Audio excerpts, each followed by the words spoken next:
Well, I want to look at another manifestation of winner takes all politics, or it's about the proportional. It's about the winner takes all formula for selecting leaders itself. As I indicated earlier, winner takes all. There's a difference between winner takes all formula for selecting leaders and winner takes all politics. Now, I am saying that the winner takes all formula for selecting leaders in itself is a manifestation of winner takes all politics. And it's been argued that maybe the idea of proportional representation would be a solution. So under the winner takes all election formula, which is also called the simple majority system, or first past the post. See, first past the post, you are running a race. The one who is adjudged first and takes all the glory is the one who passes the post. So that's why we call it first past the post. So under this particular election formula, a simple majority is required to win any election. And the challenge has been that anytime you win that election, all the glories come to one person. And sometimes people can win that election with minority votes. So if there are about 100 people, 100 votes at stake, and then there are so many people sharing that vote, or so many aspirants competing for that vote, it is possible that somebody may get just about 25 votes and be adjudged a winner, because he gets 25 votes and the rest gets 2, 3, 4, 10, 10, and all that. The one who had the highest number of votes will be adjudged a winner, but he will be a winner who may have won the election with minority votes, but he will take all the glories that go with winning of that election, whereas the majority of about 75 votes or vote holders would be rejected or would be sidelined. And so people have argued that the first past the post system, or the winner takes all election formula, or the simple majority system as a formula for selecting leaders in itself is quite problematic, because it perpetuates or it accentuates the feeling of marginalization, oftentimes orchestrated by winner takes all politics. And so some have argued that then there should be proportional representation. Under proportional representation, votes do not go waste. And so winner takes all electoral formula for selecting leaders operate in a multi-member constituency. But under proportional representation, the whole country is seen as one constituency with number of seats. And so if you go and contest election under proportional representation, and you get just about 20% of, if you like, 275, 20 out of, let's say you get 20% of the votes, they will tell you that there are 275 seats in parliament at the moment. And so you get 20% of the 275 seats. If you get 100 votes, you get 100%. You look for, yes, the number of votes you get should be in proportion to the number of seats you have in parliament. And so if you get another one goes to get just about 2 votes, you get 2% of 275. And so if that practice is brought about in a political dispensation, then it means that in every election that will be held, no vote will go waste. Whatever percentage you garner at the election, you'll be entitled to its proportional number of seats in parliament, so that the winner will not take it all. You may have won 52 of the seats, and you get 52% of the seats. You may have won 52 of the votes, and you get 52% of the seats. Somebody may have just won 20 of the votes, and the person is also entitled to 20% of the seats. So in that case, even though you had 52, and then you have more seats, the one who also had 20 would have some seats, and that is suiting, and that does not make the winner takes it all. And so others will also have the opportunity to come and occupy some of the seats in a manner that ensures that all are brought on board and no vote goes waste. Oftentimes people get discouraged when they vote and their candidates do not get elected, and they don't also get any seats to occupy. Proportional representation will be good, especially when specific interests are being championed.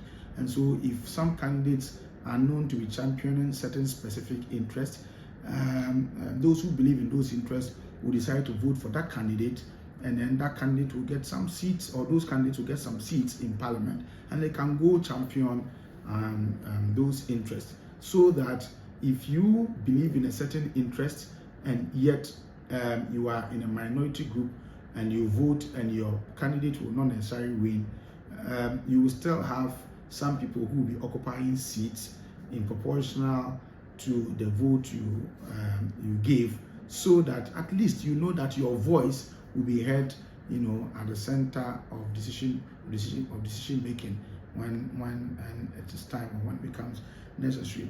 The advantage of the simple majority system, or winner takes all electoral formula,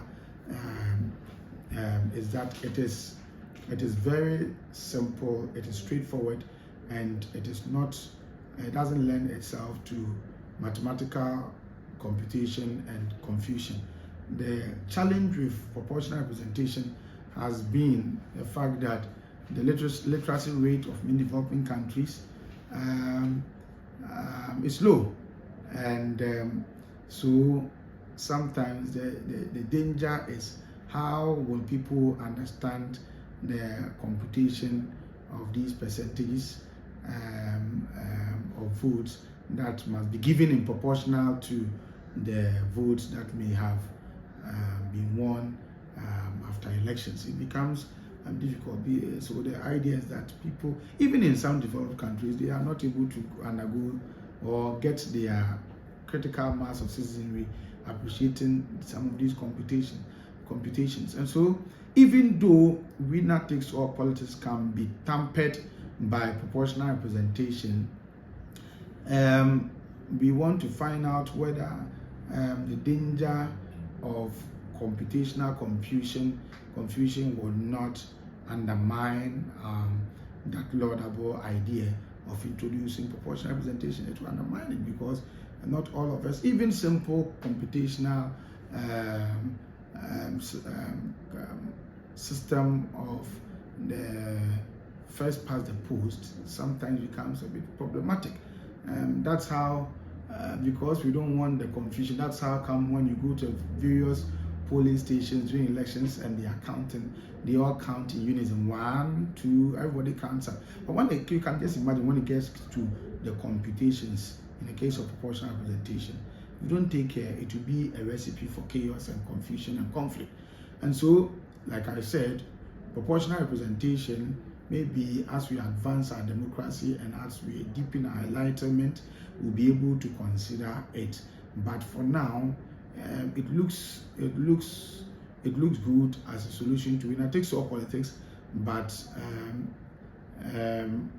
it has a lot of dangers that may undermine our effort to maintain our peace and stability. So basically, that's about proportional representation as solution to winner takes all politics.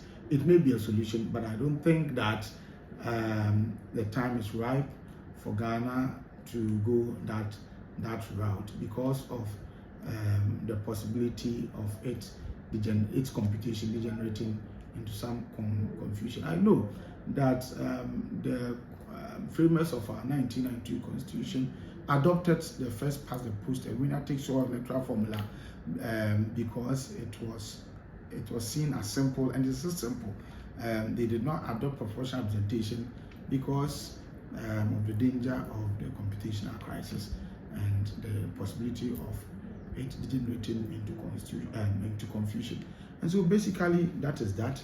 Winner takes all politics is a serious affront to governance and leadership of every developing country. It has several manifestations we've gone through, and the earlier we put in place concerted efforts aimed at addressing some of its divisive and polarizing effects, the better for the governance and leadership of Africa. If we do not tackle winner takes all politics to the roots and its attendant winner knows all politics, by looking at some amendments to our constitution, and then by also being patriotic and being inclusive in the kinds of things we do, then our quest for good governance and our quest to improve the quality of leadership in Africa will continue to suffer setbacks. And at the end of the day, is the development of the continent, and in the case of Ghana, the development of the country that will suffer. And so basically, that is that. These are some of the manifestations of winner takes all politics. I hope it helps, it provides some clarity as you go about reading the literature. Sometimes the literature becomes not too straightforward for you to grasp at a go, and some of these short lecture clips will be able to provide some insight for you to be able to understand what you read in the literature, as they provide more details about what you are talking about. So I wish you all the best, and I know that you have been able to grasp the issues that we have raised so far, and when you are supposed to speak to it at whatever forum, you'll be able to acquit and discharge yourself. I thank you for watching.